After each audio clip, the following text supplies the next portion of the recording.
Знаете ли каква изненада ми направи Николай Димитров миналото лято?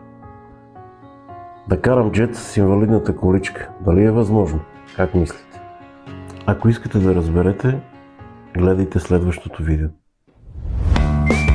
Стопанина на плаж Крайморие Николай Димитров реши да ми направи изненада това лято. Каза, че щом мога да карам АТВ в планината, защо пък да не мога да карам и джет в морето? И ето на.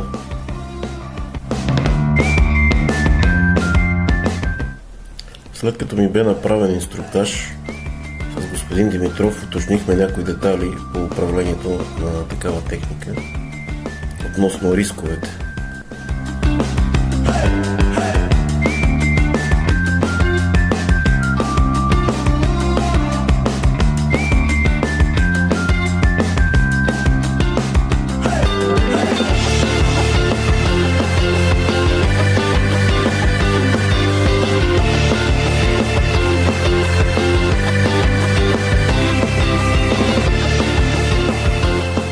Може би тук е момента да благодаря на всички, които участваха в това мероприятие, да бъде сбъдната една моя мечта.